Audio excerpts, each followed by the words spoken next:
Hola Javi. Hola, ¿qué tal? Preséntate, por favor. Bueno, soy Javier Sánchez, soy miembro del Consejo Ciudadano Estatal de Podemos y además estas elecciones del próximo 20 de diciembre voy a ser el cabeza de lista de Podemos en la región de Murcia. Wow, cabeza de lista de Podemos para el Congreso. Sí, Eso significa que posiblemente vayas a Madrid. yo creo que sí, yo creo que con una participación muy parecida a la que hubo el 24 de mayo y yo creo que vamos a seguir creciendo, Podemos tiene que salir a no estar por debajo de los 2 o 3 diputados. Perfecto. ¿Qué va a hacer Podemos con 2 o 3 diputados en Madrid?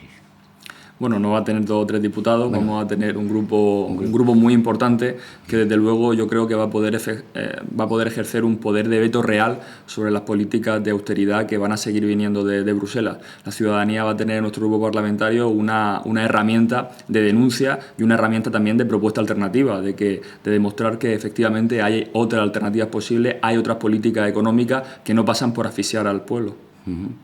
eso me parece genial porque el otro día estaba hablando con mi madre de que, bueno, iba a hacerte una entrevista y demás, y me dijo, pues pregúntale qué van a hacer con la subida incesante de la luz, del agua, de los alimentos, de que voy a pedir algún tipo de, o sea, con lo que es la asistencia social y demás. Te lo comunico tal cual, o sea... Sí. No, nosotros lo primero que hemos puesto encima de la mesa ha sido un plan de rescate ciudadano. Creemos que esta salida de la crisis que nos está presentando el gobierno como algo que ya está aquí es completamente falsa, porque nunca se sale de una crisis, un país nunca sale de una crisis dejando a la mitad de la población en la cuneta. En ese sentido, claro, nosotros siempre hemos hecho propuestas muy serias de lo que costaría un plan de rescate ciudadano que pasara por una ley antidesahucios, que pasara por que ese derecho a la vivienda se entendiera también con que no hubiera ningún hogar sin luz ni agua, y todo eso, ¿qué es lo que cuesta? Y es posible y es factible financiarlo simplemente rebajando el nivel de fraude fiscal a niveles de la Unión Europea, es decir, que los que roben de una manera normalizada con lo que pasa menos. Claro, que roben un poquito menos, fíjate ya al punto en el que estamos llegando, pero es que en este país se ha saqueado con las manos llenas y es una situación insostenible. Me quedo pasmado porque que roben menos, o sea, yo conozco gente que pasa hambre. Claro. Yo paso hambre, o sea, real, o sea, en el sentido de que, bueno, aparte de que tengo el rollo del decrecimiento, pero sí que es verdad que me cuesta mucho mantener un nivel de vida digna, pero mi alrededor, mi entorno está hecho polvo. Entonces, propuestas como techo, techo, alimentación, trabajo, dignidad, renta básica. ¿Cómo va eso por ahí? Podemos, ¿qué postura tienes sobre eso? Vamos a presentar el programa la semana que viene, pero te puedo adelantar algunas cosas. Vamos a plantear una reforma fiscal seria para crear más tipos de este impuesto a partir de los 60.000 euros, que los que tienen más, pues se aprieten ellos también un poquito más el cinturón, porque hasta ahora ha sido sobre todo la gente de abajo y la gente que tiene que comprar productos de primera necesidad con el IVA. Vamos a también plantear incluso precios sociales para la luz y el agua y que lo garanticen las eléctricas y las empresas de agua, y cuando no lo hagan, pues poder meterle en mano, porque desde luego la primera necesidad que tenemos que cumplir son las necesidades, valga la redundancia, de nuestros ciudadanos. Y vamos a presentar además un plan de rescate ciudadano que no nos digan es una utopía, no se puede hacer. No, vamos a decir, sacamos el dinero de aquí, sacamos el dinero reduciendo el fraude fiscal, o sea, que no roben tanto como están robando y que algunos devuelvan lo que han robado, y además vamos a, en este caso, subir los impuestos a los que más tienen para financiar que nuestra gente pues no se muera de frío, no la echen de sus casas, que no se les corte son cosas que, claro, que hace 20 años pues todo el mundo firmaría, pero yo creo que se ha corrido tanto el sentido común en el sentido neoliberal que estas cosas que estamos planteando algunos nos acusarán de radicales. Simplemente estamos planteando que se cumpla algo tan básico como los derechos humanos, y es que nuestra gente pueda vivir con un mínimo de dignidad, que sé que ahora mismo no es un programa revolucionario, pero es que, como digo, la correlación de fuerzas de estos años ha sido tan desigual que plantear esto a veces tiene tinte revolucionario. Te aseguro que ahora mismo es revolucionario. Como estamos, en el plan que estamos, es revolucionario. Sí. Javi, ¿tú qué piensas sobre, realmente, qué piensas sobre la ley electoral, sobre el Congreso de los Diputados, sobre el papel que hace el Congreso de los Diputados, sobre el que sea algo tan críptico que miras la televisión, ves un corto de 3 minutos en el telediario y no sabe lo que han dicho. Como diciendo, no sé lo que han dicho, ni lo que han aprobado, ni para qué sirve, porque luego voy a la tienda y tengo que enfrentarme a otra cosa. ¿Qué piensas de esa criticidad en Son contra de la política? dos cosas. La ley electoral sabemos por qué se hizo. ¿Por qué se hizo? Vino de las Cortes franquistas, era una ley que troceaba provincias, comunidades autónomas para primar más lo rural, que es siempre voto más conservador, sobre las ciudades donde hay más movilización, hay más conciencia. De hecho, ha habido dirigentes de Alianza Popular de otros partidos que dijo que se hizo para justamente frenar al movimiento obrero, que en esos años estaba pujante. Franco cuando murió dijo eso, que estaba todo atado y bien atado. Claro. Fue una transición que no lo olvidemos, se hizo de la ley a la ley. Es decir, que no hubo ruptura, sino hubo una reforma, pero yo creo, que viendo las cosas en perspectiva, esa ley ya no sirve, ya no refleja el país real que tenemos. Y por otra parte, el Congreso de los Diputados tampoco. Se ha convertido en un teatrillo en el que nos echamos los partidos viejos se echan los trastos a la cabeza, pero que no ha respondido, que ya no sirve para recoger las demandas que está planteando la sociedad desde el 15M y que ya no mejora la vida de la gente. Se queda muy lejos de la realidad, o sea, es como si fuera otro planeta. Nosotros vamos a ser un caballo de Troya. Y vamos a plantear cosas en el Congreso que no se han planteado hasta ahora o que no han tenido prácticamente voz. Pero también sabemos que necesitamos fuera mucho movimiento popular, mucha fuerza para que en el Congreso no nos puedan simplemente quitar de en medio con una votación donde se diga la propuesta de rescate ciudadano no ha sido aprobada por los votos en contra de PP, PSOE y Ciudadanos. No, ahí hará falta mucho pueblo detrás que empuje en que las instituciones realmente representen las necesidades de la gente. ¿Cómo se consigue ese pueblo detrás? Por ejemplo, dime motivos por los que pienses que Podemos ha caído tanto, aparte de la demagogia de las encuestas, que eso está claro, y los medios de comunicación que están más que controlados y nos han dado caña por todos lados y esas historias. Pero ¿cómo se recupera ese 28% de intención de voto? Yo creo que ese pueblo detrás no es nunca una creación de laboratorio. O sea, ese pueblo detrás existía en la medida en que la crisis ha puesto a las élites por fuera de los consensos sociales que la mayoría de nuestro pueblo ya quiere. La gente no quiere que le quiten los derechos sociales, no quiere que degraden más una sanidad y una educación que han pagado con sus impuestos, no quiere que los privilegiados estén por encima de la ley, como ha pasado con los casos de la monarquía, lo hemos visto, no quiere más corrupción, no quiere ver cómo se lo están llevando crudo. Por tanto, yo creo que ya hay un pueblo, ya hay un pueblo... Eso está claro que hay, más hay. Lo que pasa es que esa masa tiene que ir a votar. Claro, ¿okay? Claro. Para que tengáis la suficiente fuerza como para poder hacer la suficiente reforma o poder ser un parapeto a ese expolio que están haciendo a la dignidad de las personas de la calle. ¿Cómo se rescata ese voto? ¿Qué mensaje darías? Yo creo que se rescata con un programa que la gente lo va a ver bastante factible, que va a ser el programa del Sí se puede, de que no nos digan, no, esto es una utopía, nunca se podrá hacer, al día siguiente nos echarían de la Unión Europea y sería el caos. No, vamos a plantear un programa además con números, con medidas muy realistas, para que la gente vea que sí se puede, que es posible. Y además, yo creo que se trata también de apelar de nuevo a la ilusión de la gente y a la participación de la gente.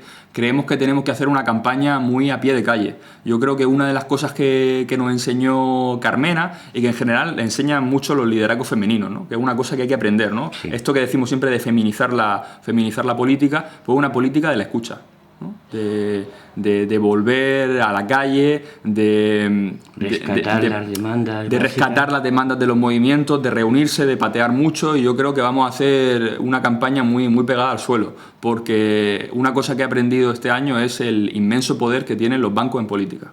Es decir, cómo Podemos, todo lo que aprendimos del 15M, un liderazgo muy mediático de Pablo que sirvió para arrastrar a mucha gente, pero luego cómo nos hicieron el judo, ¿no? De darle la vuelta.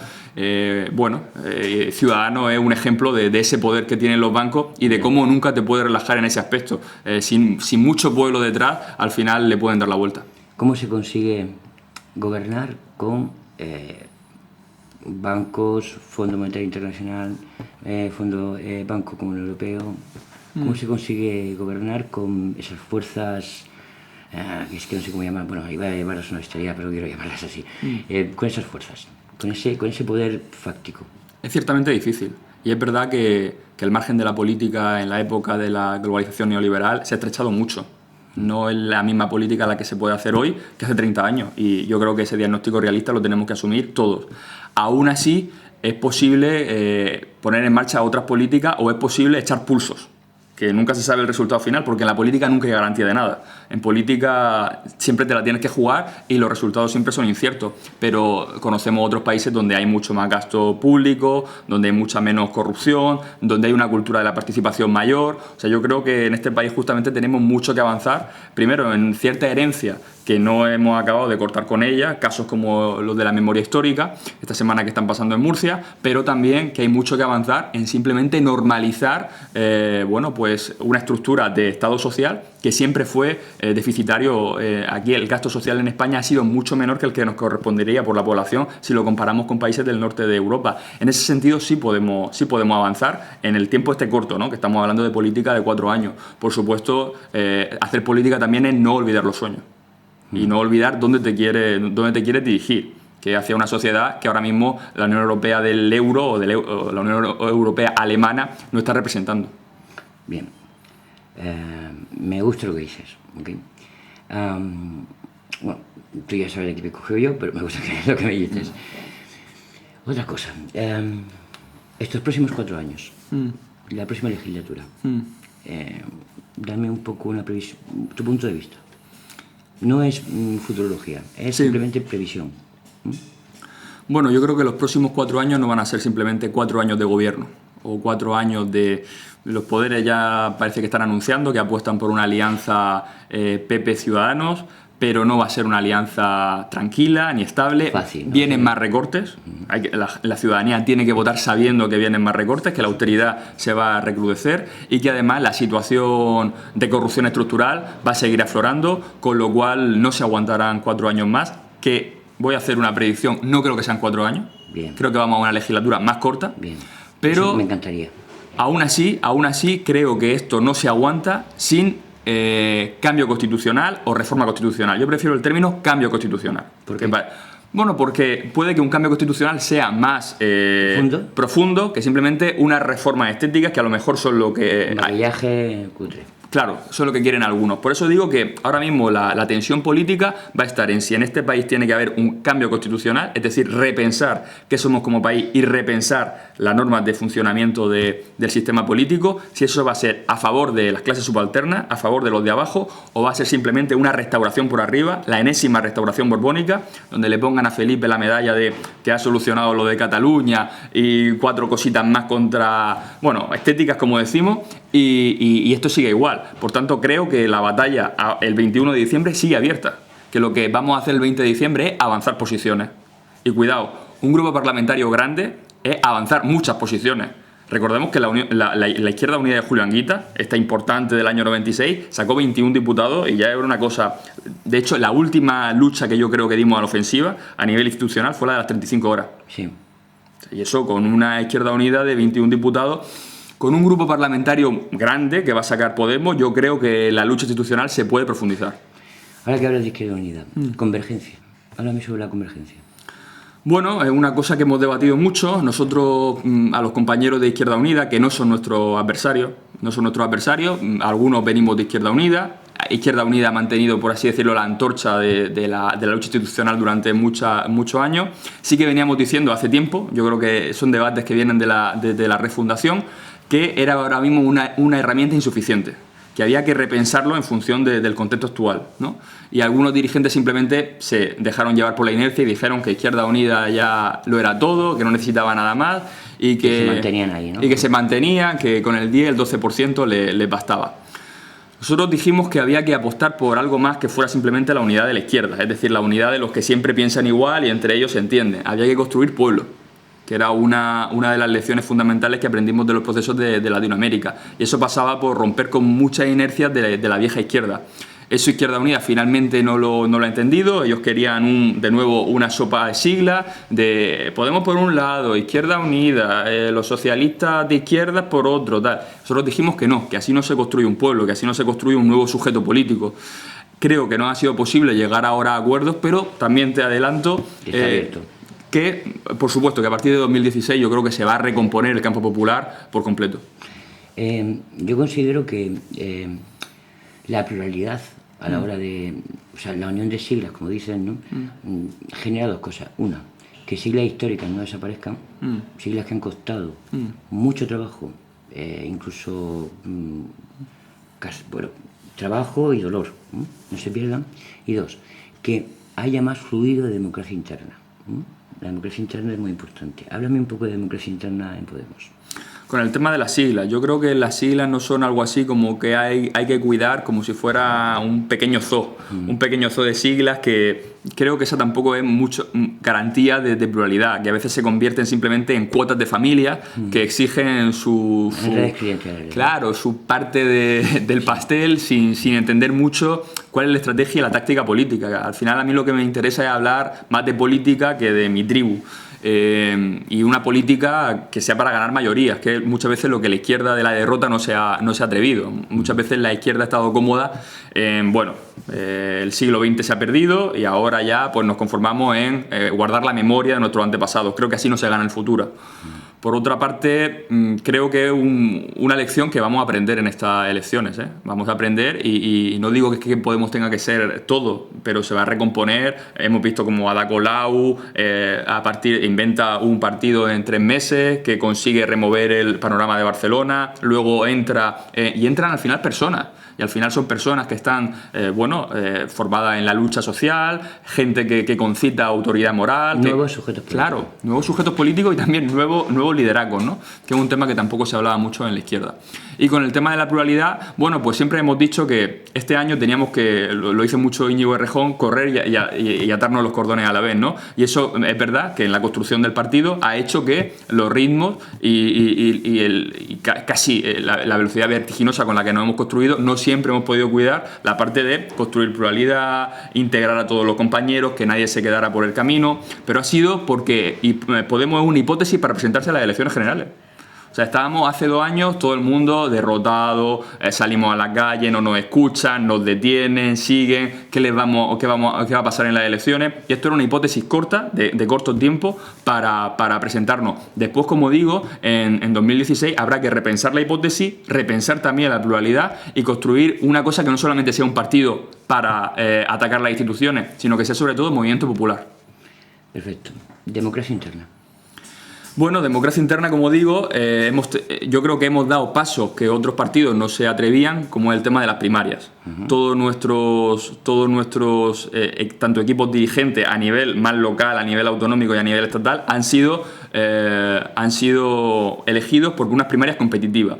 Es verdad que la parte de las primarias, una de las partes malas que puede tener es que las primarias, al ser muy competitivas, puede darse enfrentamientos entre equipos, y al no ser del todo proporcionales, porque era una primaria por individuos donde los que no salían prácticamente no había, por así decirlo, bueno, esta lista saca un 60% y este un 40%, y hay una integración de las dos familias, sino que era individuos más votados, ¿no? En estos procesos. Pues es verdad que esa falta de proporcionalidad ha podido dejar a compañeros fuera de órganos de dirección y ha creado malestar.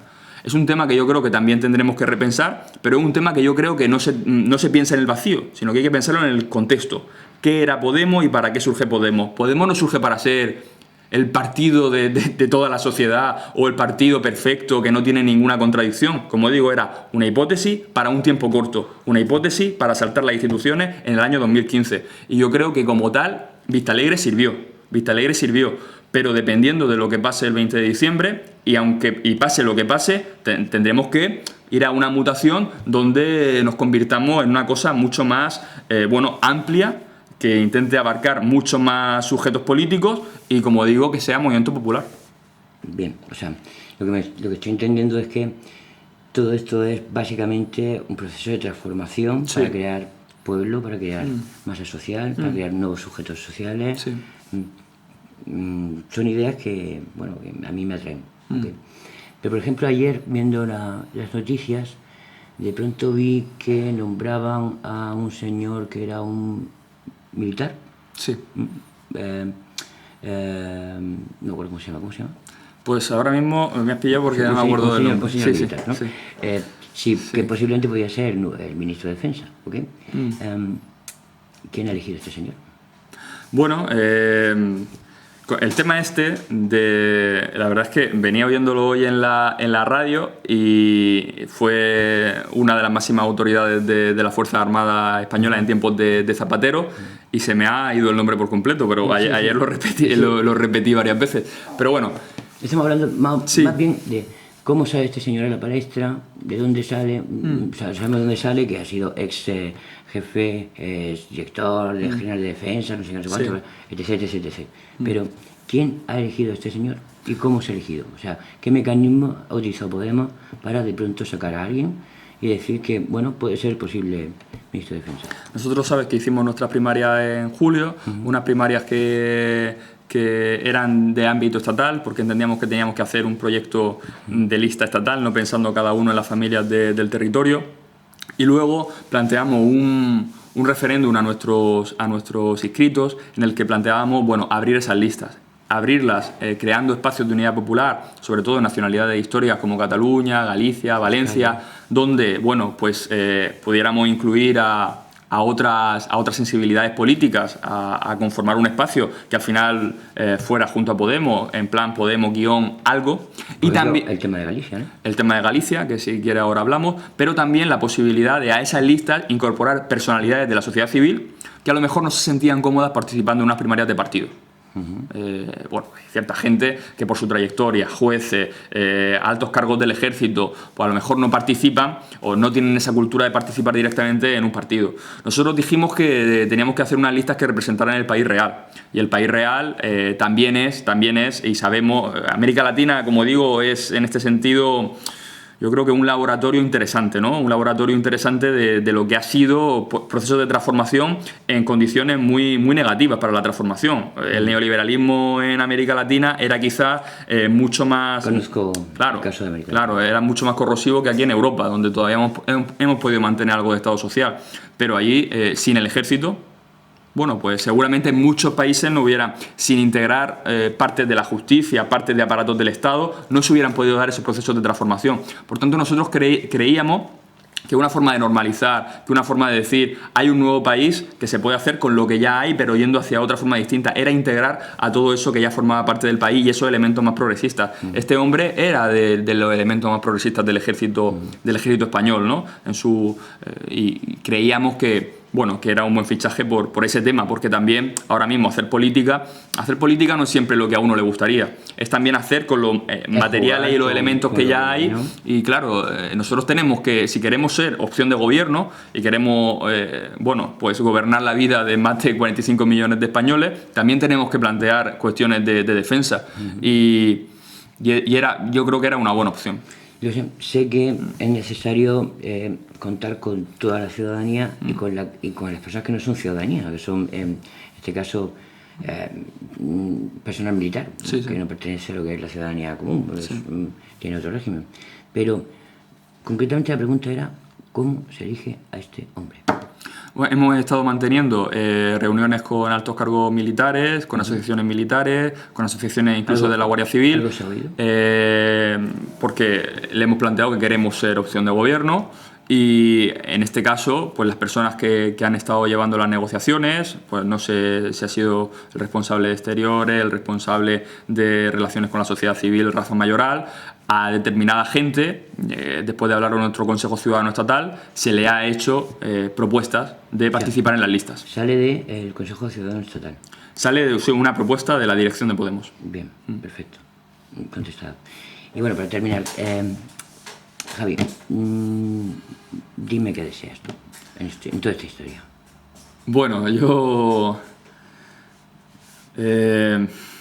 terminé la carrera hace unos 6 años, estuve estudiando... Yo me pongo en mi caso como el ejemplo de una generación, ¿no?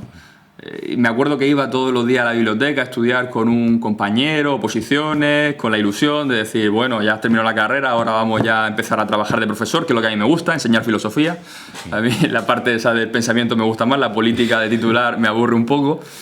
Y pasados los años yo saqué un 9 en las oposiciones, este amigo con el que iba a la biblioteca también sacó buena nota, pero pasados los años ni yo trabajé y él se tuvo que ir a trabajar fuera. del país, ¿no? Yo creo que es el ejemplo de una generación que se nos decía que éramos la mejor preparada, que si cumple el contrato social va a tener a cambio, bueno, contraprestaciones, de decir, va a poder tener una vida, un trabajo, lo que se entiende como una vida decente. Yo creo que ese contrato social se ha roto. Y lo hemos sufrido todo en nuestras carnes. Entonces, uno no solamente se mete por sí, porque le han frustrado sus expectativas de vida, sino porque lo ha visto en toda una generación de incluso amigos que se han tenido que ir del país. Y bueno, y nosotros todavía, al tener padres que están trabajando, que no están, por suerte, en el paro, pues hemos podido seguir manteniendo una vida, pues bueno, de tener casa y de tener comida todos los días. Pero también conocemos casos mucho más duros. Sí, o sea, tú los conoces. Claro, y yo los conozco. Entonces, uno se mete en estos líos por eso, por lo que ha vivido estos años y porque hay momentos de la historia de la historia política y de la historia de un país donde es necesario, donde uno se tiene que mojar. Dicho esto, yo esto me lo tomo como un compromiso de 4 años. Y si la legislatura es de menos, de menos. A mí la política como tal, yo no sé quién le puede gustar estar 20 años en la institución, en un parlamento. A mí son unos cuantos. Claro. Entonces, ¿qué deseo? Pues deseo que podamos recuperar un país decente, sin tanto ladrón ni tanto sinvergüenza, y que permitan que haya unos servicios sociales, una educación, una sanidad, y que dentro de una década, que esta sea una década ganada, y que dentro de una década esté con los alumnos explicando filosofía en un instituto público. Pues yo te deseo lo mejor. Es un gran tipo. Y bueno, muchísimas gracias por la entrevista. Gracias a ti, Tete. Bien, ¿qué te ha parecido? Muy bien, he estado muy cómodo. ¿Has estado? Sí. Una cosa así como muy... Sí. ¿He tocado temas así importantes? Sí, yo creo que sí. Sí. Creo que se tenían que hablar, ¿no? Porque los círculos...